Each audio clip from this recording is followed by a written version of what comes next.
नमस्कार नमस्कार. मी जरा घरच्या घरी जरा जुगाड करून अशी काय अरेंजमेंट केलेली आहे. मला शर्ट जुना कामी आला यासाठी आणि आपण या बोर्डवर पुढचा क्लास बघत राहू. बघा, मागच्या क्लासपर्यंत आपण शिकत होतो, थोडीशी क्विक रिव्हिजन करतो. आपण शिकत होतो electromotive force, EMF. Electromotive force काय असतो मी काय सांगितलं लक्षात घ्या. हा एक्सटर्नल रेजिस्टन्स आहे आणि ही एक सेल आहे.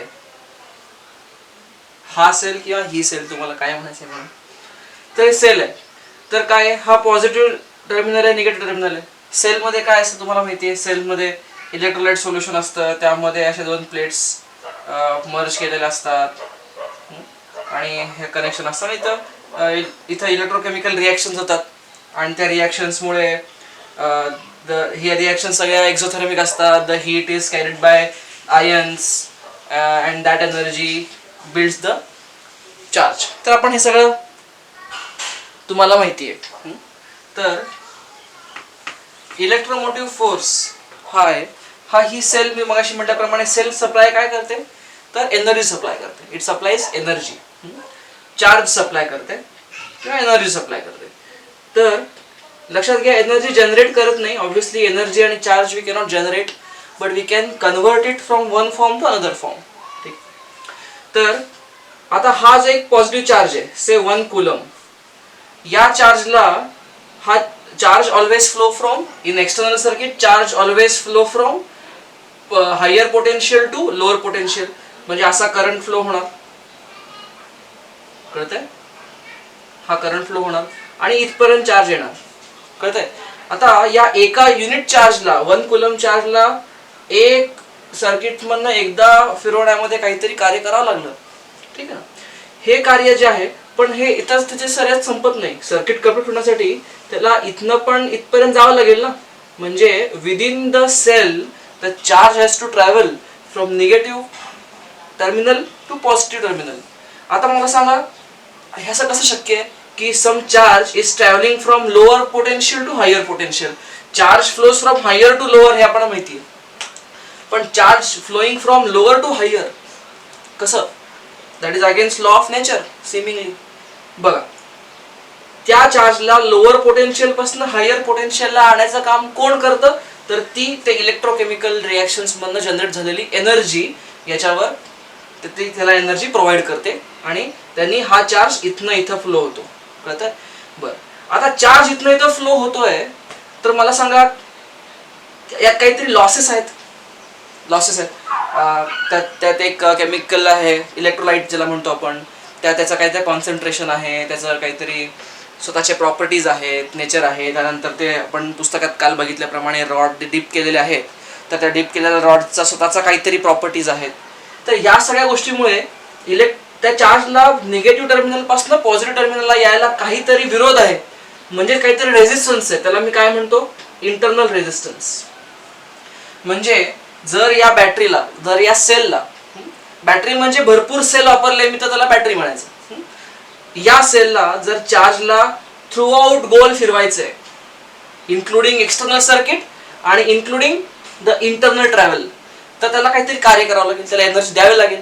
त्या अमाऊंट ऑफ एनर्जी जी त्याला द्यावी लागते, for what, for taking unit charge once through the complete circuit, including external resistance, including internal resistance.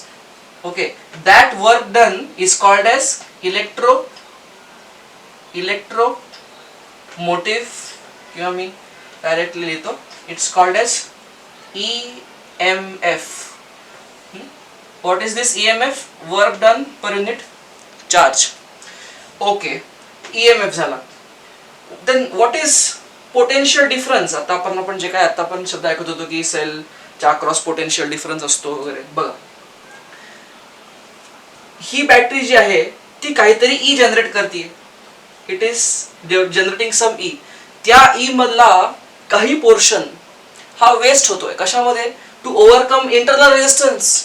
स्वतःचाच रेजिस्टन्स आहे, तेच ओव्हर करण्यामध्ये त्याचा काही थोडा पोर्शन कट झाला, म्हणजे या ई मधनं काही पोर्शन कट झाला, काही पोटेन्शियल ड्रॉप झालं. त्याला मी काय म्हणतो, तो I × R. कारण आपल्याला पोटेन्शियल ड्रॉप V = IR माहिती आहे ना. काहीतरी पोटेन्शियल, काहीतरी शक्ती ज्याच्यात खर्च झाली इंटरनल रेझिस्टन्स ओव्हरकम करण्यामध्ये. आता हे त्यांनी जनरेट केलं, त्यातला एवढा पोर्शन त्यातला इंटरनललाच स्पेंड झाला. मग उरलेला हा पोर्शन जो आहे तो आता अवेलेबल आहे in form of potential difference. आता हा व्ही काय करतो, या चार्जला बाहेरच्या सर्किटमधून फिरवतो. म्हणजे ह्याचा संबंध फक्त बाहेरच्या सर्किटशी आहे. तुम्हाला कळतंय? तर V is equal to E minus IR हे एक इम्पॉर्टंट रिलेशन आपल्याला मिळते. ओके, हे तुम्हाला मी मागच्या क्लासमध्ये सांगत आलोच आहे. बरं, तुम्ही हे नोट डाऊन केलं असेल, वेल अँड गुड. नसेल केलं तर लिहा. लक्षात घ्या, हा जो EMF आहे आपण कसं दाखवतो, प्रत्येक सेल तरी अशी आहे. सेलला आपण याचा जो इंटरनल रेजिस्टन्स आहे तो असा बाहेर दाखवतो. बेसिकली हा रेजिस्टन्स सेलच्या आतलाच आहे, पण ते आपण बाहेर दाखवतो. आणि हा जो काही आहे तो हा बाहेरचा रेजिस्टन्स, हा एक्सटर्नल रेजिस्टन्स, हा काय आहे त्याचा EMF. तर EMF आणि R चं कॉम्बिनेशन हे जरी सेल ना, तर सेल हा R रेजिस्टन्स बाहेरचा रेजिस्टन्स नाहीये, हा रेजिस्टन्स या सेलच्या आतलाच रेजिस्टन्स आहे, पण आपण आपल्या कन्व्हिनियन्ससाठी त्याला बाहेर दाखवतो. कळतंय?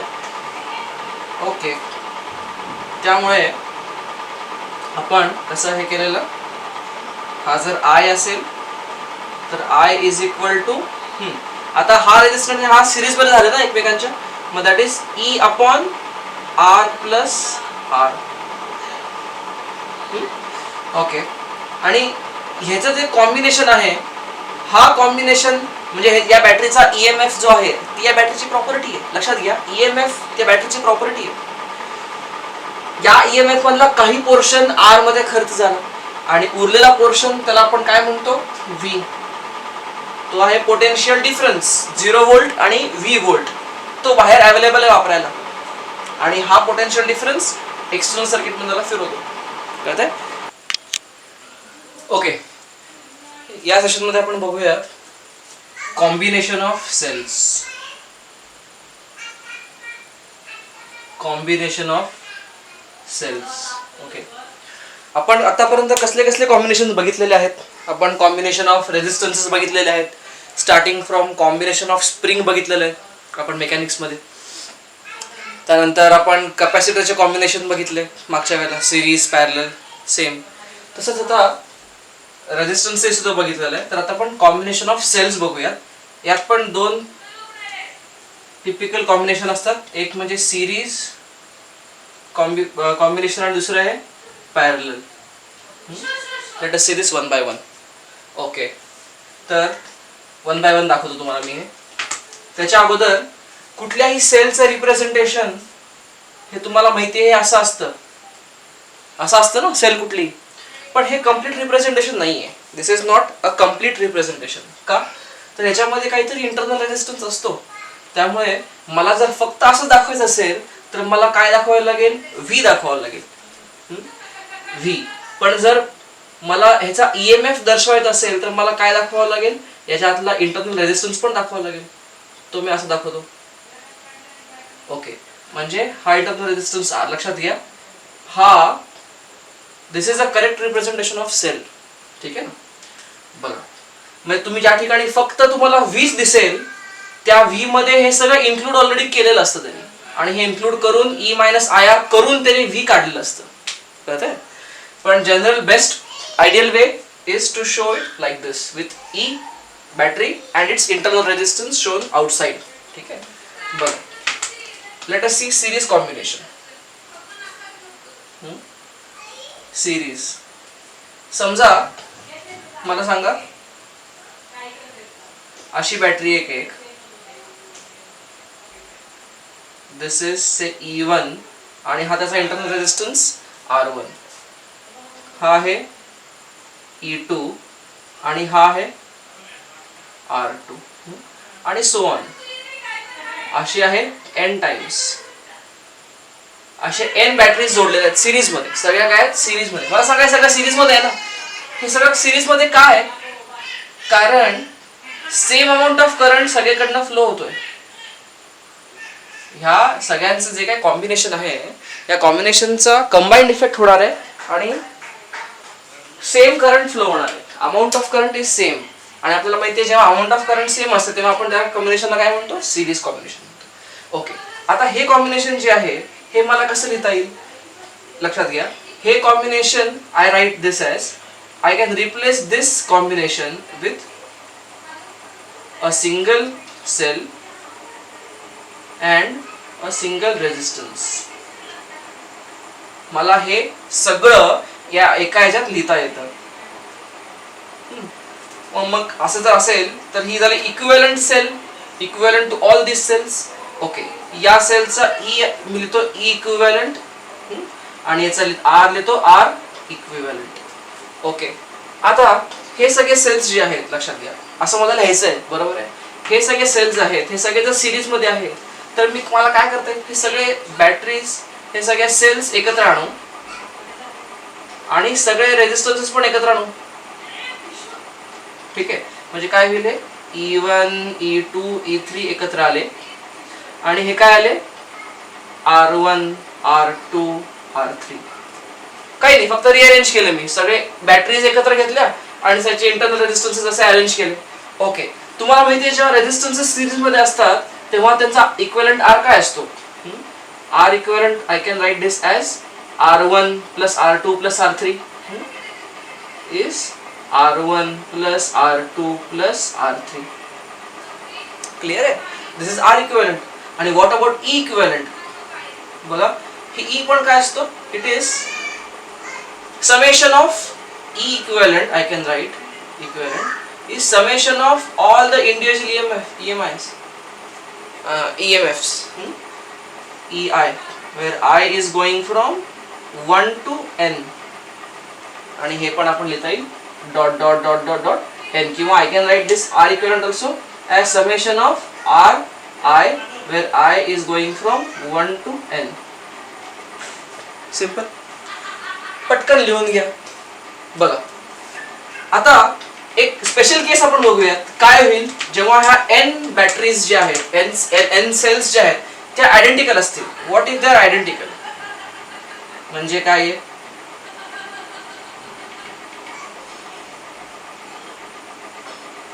तर आयडेंटिकल म्हणजे E R E R E R आणि n टाइम्स असतील तर मला काय लिहिता येईल, I can write E equivalent is equal to n times E ना, n times E. आता दुसरी गोष्ट, हे n times E म्हणजे काय, E plus E plus E plus E plus E n times ना. आता मी E plus E का केलं, कारण हे सगळे सेल्स एकमेकांना असिस्ट करतात, अपोज करत नाही. लक्षात घ्या. आता हा ह्याचा पॉझिटिव्ह टर्मिनल इथे आहे, निगेटिव्ह इथे आहे, म्हणजे हा सेल अशा पद्धतीने करंट अशा पद्धतीने थ्रो प्रकारचा प्रयत्न करतोय, हे हा सेल पण अशा पद्धतीने करतोय, हा सेल पण अशा पद्धतीने पाठवतोय करंट. मग तिन्ही करंट असेच पाठवतात ना, ते तिघांचे प्लस मायनस या सिक्वेन्स मध्ये आहेत, त्यामुळे तिन्ही सेल्स एकमेकांना असिस्ट करतात. त्यामुळे मी हे लिहितो, हे लिहिलेलं आहे मी E1 plus E2 which is in this case E plus E plus E plus E n times. म्हणजे what is this, n times E. Okay, आणि R इक्विव्हॅलंट काय येतं, R plus R हे becomes NR. कळतंय, दिस is simple. आपल्याला बऱ्याचदा maximum आपल्याला हेच वापरायचं असतं, आयडेंटिकल सेल. हे कधी असतं, when n identical cells are in series. And obviously to say they are not just in series but are assisting each other.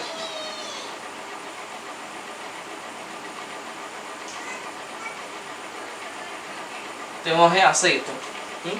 Note down करा. आणि अपोज होत असेल तर काय, असिस्टर जे अपोज असेल तर त्याचे आपण मायनस घेणार, म्हणजे हा ई असेल आणि हा अपोज करतोय. समजा अपोज करतोय म्हणजे काय, ह्याचे टर्मिनल्स असे आहेत, म्हणजे काय, आता हे ई प्लस येणार, plus e minus E plus E, म्हणजे जे असे असतात त्या सगळ्या प्लस घेतला आणि अपोज करायला मायनस घेतला आपण, आणि त्या प्रकारे हे बदलेल. आपण फॉर एक्झाम्पल एक एक्झाम्पल न्यूमेरिकल लिहून घ्या, प्रॉब्लेम वाचा. n identical cells are connected in series in assisting position. If we reverse polarity of m cells, find E equivalent आणि R equivalent. म्हणजे अगोदर n cells असिस्टिंग मध्ये होत आहे, त्या n मधले m सेल्सची पोलॅरिटी रिव्हर्स केली तर मला टोटल इक्विव्हॅलेंट काढायचं. बघा कसं करणार. अगोदर जेव्हा हे असिस्ट करत होते एकमेकांना, हे n टाइम्स होते ना, ओके, तेव्हा E इक्विव्हॅलेंट काय होता? Ne होता की नाही? आता या Ne पैकी, या n पैकी m ची पोलॅरिटी उलटी केली म्हणजे आता किती असिस्ट किती करणारे उरले? किती उरले? n m उरले ना. बघा n होते, त्यातल्या m नी ची पोलॅरिटी उलटी केली म्हणजे आता असिस्ट करणारे किती उरले? एवढे उरले, n m उरले. हे असिस्ट करणारे, पण जे m ची पोलॅरिटी रिव्हर्स केली ते अपोज करणार आहेत. आता they are not neutral, oppose करणार आहेत. म्हणजे याच्यामध्ये काय? -m times E. कळतंय? म्हणजे टोटल आन्सर काय येतं? E इक्विव्हॅलेंट काय येतं? Ne - 2me किंवा n - 2m टाइम्स E. हे आन्सर E इक्विव्हॅलेंट.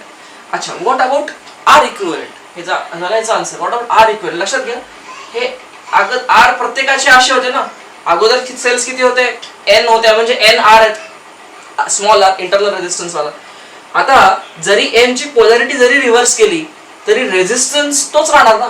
रेजिस्टन्स मध्ये काहीच फरक नाही. पोलॅरिटी रिव्हर्स केली म्हणजे सेलने अपोज केला, असिस्टच्या ऐवजी अपोज केलं. पण रेजिस्टन्स असं काय नसतं ना की असिस्ट आणि अपोज. Resistance always opposing. त्यामुळे R इक्विव्हॅलेंट मध्ये नो चेंज. R इक्विव्हॅलेंट अगोदर पण n टाइम्स R होता, आता पण काय राहणार? n टाइम्स Rच राहणार. हे आन्सर आहे. बरं, आता आपण बघूयात parallel combination. What if the cells are in parallel? म्हणजे for example E is EMF of the cell, R is internal resistance. EMF R असे n टाइम्स आहेत. किती आहे? n टाइम्स आहेत ना. ज्याप्रमाणे मगाशी आपण सिरीज मध्ये n टाइम्स बघितले सिरीज मध्ये, आता n टाइम्स पॅरलल मध्ये. ठीक आहे ना.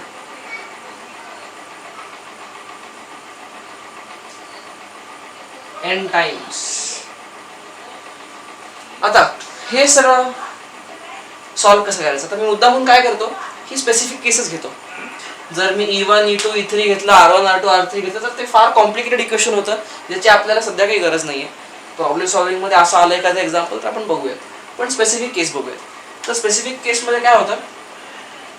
E इक्विव्हॅलेंट जो असतो तो E इक्विव्हॅलेंट असतो इज E ओनली. इंटरेस्टिंग.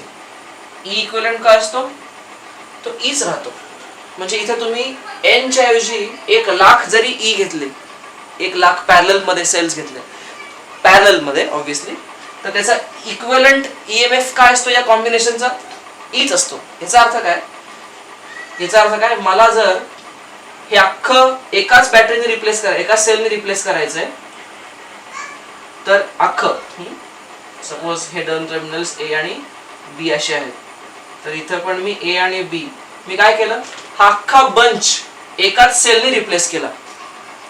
तर या सेलचा E इक्विव्हॅलेंट तोच इफेक्ट असायला पाहिजे ना. तो इक्विव्हॅलेंट किती असतो? तर Eच असतो इंडिव्हिज्युअल. ओके. आणि R इक्विव्हॅलेंट काय असतो? Very interesting. R इक्विव्हॅलेंट असतो R/N. कळतंय? R इक्विव्हॅलेंट काय असतो? R/N. हा फार युजफुल हे टूल आहे. युजफुल काय आहे सांगतो तुम्हाला. याच्याने होतं काय?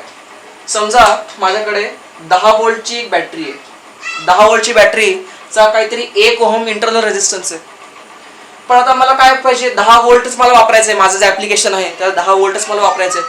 पण मला समोर इंटरनल रेजिस्टन्सचा प्रॉब्लेम आहे. मला इंटरनल रेजिस्टन्स कमी करायचं आहे. तर best way is to what? मी काय करतो? एका बॅटरीच्या अजून एक 10 व्होल्टची बॅटरी, आयडेंटिकल बॅटरी, त्याला पॅरलल जोडून टाकतो. मग काय होईल? पॅरललला जरी जोडलं तरी ईएमएफ 10 वोल्ट आणि 10 वोल्टचा ईएमएफ असेल तर मला आउटपुट 10 वोल्टच मिळणार आहे, पण फरक काय पडेल? हा, आता मगाशी 2 बॅटरीज वापरल्या त्यामुळे रेझिस्टन्स काय होईल? R/2 होईल. म्हणजे जर 1 ओम रेझिस्टन्स जर एकाचा इंटरनल रेझिस्टन्स असेल तर आता काय झालं? आता इक्विव्हॅलेंट रेझिस्टन्स काय झाला? 1/2. 2 सेल्स असतील तर 1/2 म्हणजे किती? 0.5 ओम. म्हणजे काय मी काय अचीव्ह केलं? आउटपुट मला तेवढंच मिळालं ईएमएफचं इन टर्म्स ऑफ ईएमएफ, पण फायदा काय झाला? इंटरनल रेझिस्टन्स कमी झाला. तर तुम्हाला इंटरनल रेझिस्टन्स कमी करायचं असेल आउटपुट न चेंज करता, एखाद्या सर्किटचं आउटपुट किंवा नेट ईएमएफ चेंज न करता तुम्हाला फक्त आर चेंज करायचं असेल, दिस इज द बेस्ट वे. तर सिंपल, जस्ट नोट दिस डाऊन. तिसरं कॉम्बिनेशन आहे, बेसिकली हे वेगळं कॉम्बिनेशन असंच नाही आहे, दिस इज मिक्सचर और I can say combined series and parallel. Combined series and parallel म्हणजे काय? बघा, मी काय करतो,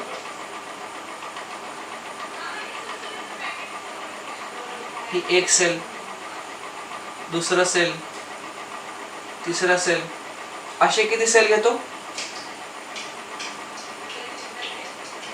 आय टेक n टाइम्स. म्हणजे मी n सेल्स काय करतो? इक्विव्हॅलेंट मध्ये सिरीज मध्ये जोडतो. सगळे आयडेंटिकल आहेत ना. याच्यामध्ये जर वेगळं घेतलं तर मग तो प्रॉब्लेम फारच कॉम्प्लिकेटेड, लेंदी होऊन जाईल, अननेसेसरी लेंदी. ही झाली एक ब्रांच. असे किती आहेत? एका ब्रांच मध्ये n सिरीज मध्ये आहेत आणि असे कॉम्बिनेशन m टाइम्स पॅरलल मध्ये आहेत. म्हणजे सेम कॉम्बिनेशन खाली काय? सेम कॉम्बिनेशन कळतंय?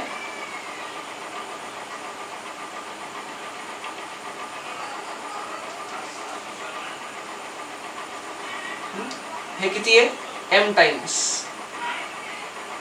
n टाइम्स सिरीज मध्ये आणि अशी अख्खी ब्रांच m टाइम्स पॅरलल मध्ये. Can you imagine the ladder? जे काही ते घोटाळा होईल त्याचा. ओके, आता मला काय करायचंय? हे सगळं एकाच सेलनी रिप्लेस करायचंय, इक्विव्हॅलेंट सेलनी. त्याचा इफेक्ट ए आणि बीच्या अक्रॉस तोच राहणार आहे. बोला कसं करणार? आता मी काय करतो, सगळ्यात पहिली गोष्ट, हे सगळ्यात पहिला सिरीज सॉल्व्ह करूयात ना. मला सांगा, सिरीज जर मी अख्खी सिरीज पहिला सॉल्व्ह केली तर मला काय माहितीये? सिरीज मध्ये बेसिकली मी तुम्हाला म्हणतो, तुम्ही स्क्रीनला ताबडतोब पॉज करा व्हिडिओला आणि स्वतः ट्राय करा. मी अज्युम करतो तुम्ही पॉज करून ट्राय केले आणि आता क्रॉस चेक करताय.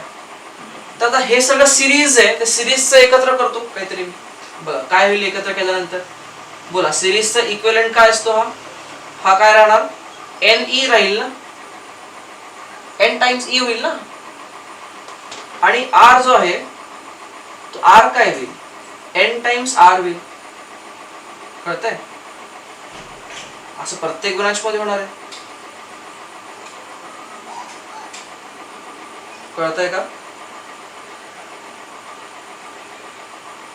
आणि असे m टाइम्स राहणार आहेत प्रत्येक रो मध्ये होणार ना. हे पण असणार आहे NE आणि हे पण असणार आहे NR. अच्छा, हे झालं, मी सिरीजला सॉल्व्ह केलं. आता हे पॅरलल कॉम्बिनेशन बघूयात. बघा, आता पॅरलल कॉम्बिनेशन्स मध्ये मला माहिती आहे, हे जर मला अख्ख्या एकाचनीच रिप्लेस करायचंय तर आता हे काय राहणार? E इक्विव्हॅलेंट आणि हा काय असणार? R equivalent. मला सांगा E इक्विव्हॅलेंट काय येईल? पॅरललचा E इक्विव्हॅलेंट काय असतो? त्याच्या इंडिव्हिज्युअल ईएमएफ तोच असतो, त्यात काही चेंज होत नाही. इंडिव्हिज्युअल ईएमएफ किती आहे? NE ना. असे NE m टाइम्स पॅरलल आहेत, म्हणजे याचा टोटल ईएमएफ पण काय असणार आहे? NE च असणार आहे. ओके, आणि R इक्विव्हॅलेंट काय असणार आहे? बघा, प्रत्येकाचा इंडिव्हिज्युअल NR आहे ना. इंडिव्हिज्युअल किती आहे? NR. आणि NR m टाइम्स पॅरलल मध्ये आलेला आहे, म्हणजे NR बाय m. हा झाला R इक्विव्हॅलेंट. सिंपल. तुम्ही हे काढलेलं आन्सर क्रॉस चेक झालंय का? बघा, दिस इज कॉम्बिनेशन. ओके, आता सर्किट सॉल्व्ह करायचे काही इम्पॉर्टंट लॉज बघूयात. Kirchhoff's law.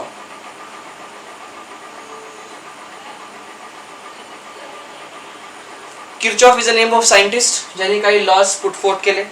बेसिकली हा लॉ म्हणजे ऍक्च्युली कॉमन सेन्सच आहे. बट तो पहिल्यांदा त्याला सुचला, दॅट इज हिज क्रेडिट. तर हे किर्चॉफचे लॉ आहेत, ते 2 लॉज आपण स्टडी करणार आहोत.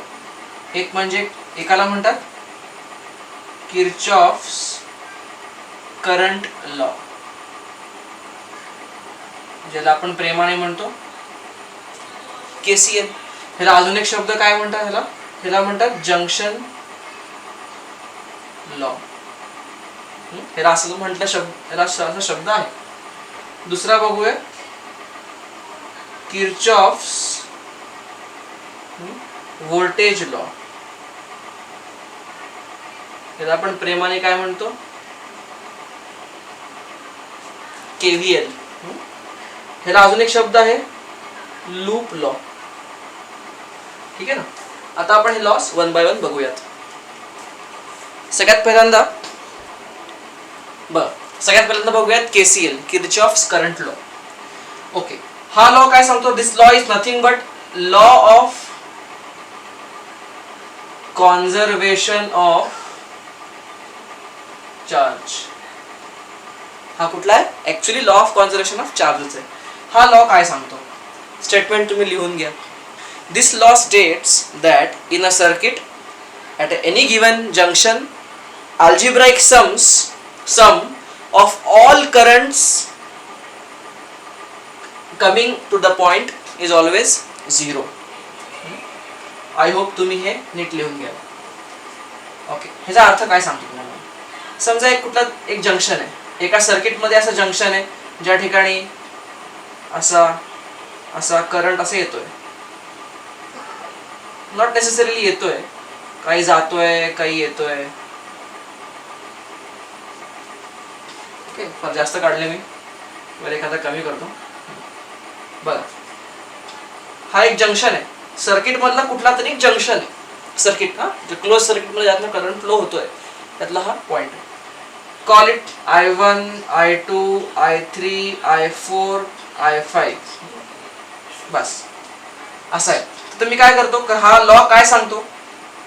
algebraic sum of all current at a point in a circuit at a junction in a circuit is always 0. याचा अर्थ काय? अकॉर्डिंग टू किर्चॉफ लॉ काय पाहिजे? I1 plus I2 plus I3 plus I4 plus I5 should be 0. आता ही जी सम आहे, हे सम साठी आपण एक छोटं कन्व्हेन्शन असं घेतो की जो करंट त्या जंक्शनला येतोय त्याला आपण पॉझिटिव्ह घेतो आणि जो करंट इथनं बाहेर पडतोय त्याला आपण निगेटिव्ह घेतो. तर बेसिकली हा law of conservation of charge कसा आहे मला सांगा? याचा अर्थ काय? जितका करंट या पॉइंटला येतोय तितकाच निघून जातोय. सिंपल अर्थ कळतोय? जितका आला तितकाच निघून गेला. म्हणजे याच्यामध्ये अॅक्युम्युलेशन काहीच नाहीये. There is no storing of charge. How much ever charge comes, that much ever charge leaves the junction. There is no accumulation. बरं, आता this is the law. पण एक आता फक्त I5 चालला, याचा अर्थ काय? I1, I2, I3, I4 हे करंट तिथे येत आहेत ना. मग आता कन्व्हेन्शन आपण काय करतो? कन्व्हेन्शन पॉइंट नंबर 1, करंट जे या पॉइंटला येत आहे, जंक्शनला येत आहेत, त्याला आपण कसा घेतो? पॉझिटिव्ह घेतो. करंट approaching the junction ह्याला आपण काय घेतो? पॉझिटिव्ह घेतो. आणि करंट लिव्हिंग जंक्शन ला आपण काय घेतो? निगेटिव्ह. आता या केस मध्ये I1, I2, I3, I4 तिथे येत आहे ना, म्हणजे हे सगळं एकमेकांमध्ये ऍड होत आहे आणि I5 निघून जातोय. म्हणजे काय झालं पाहिजे? थोडक्यात हे तुम्ही लिहून घेतलं जर असेल तर काय झालं पाहिजे? I1, I2, I3, I4 positive आणि I5 काय पाहिजे? निगेटिव्ह. म्हणजे I5 निगेटिव्ह जर असेल तर हे I5 पलीकडे जाईल. म्हणजे काय होईल? This will be equal to I5. असं होईल ना. ह्याचा अर्थ काय? समजा 1 एम्पियर, 2 एम्पियर, 3 एम्पियर, 4 एम्पियर इथं आले. 1, 2, 3, 4 ऍडिशन किती होते? 3, 3, 6, 6 10. एकूण 10 एम्पियर इथं आले आणि 10 एम्पियर आले आणि 10 एम्पियरच I5 निघून गेले. ॲज सिम्पल ॲज दिस. याच्यापेक्षा वेगळं काहीच नाही. तुम्हाला कळतंय? हे एक सिम्पल एक्झाम्पल, हे पहिला नोट डाऊन करून घ्या सगळं. हे एक सिम्पल एक्झाम्पल असं घेऊ शकता तुम्ही.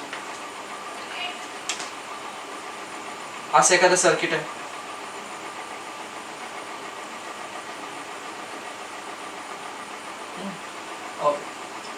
बाकीचा मला काही घेणं देणं नाही. हा फक्त जंक्शन बघा, हे जंक्शन आहे ना सर्किट मधलं. इथं काहीतरी आहे, काहीतरी देयर इज समथिंग हिअर.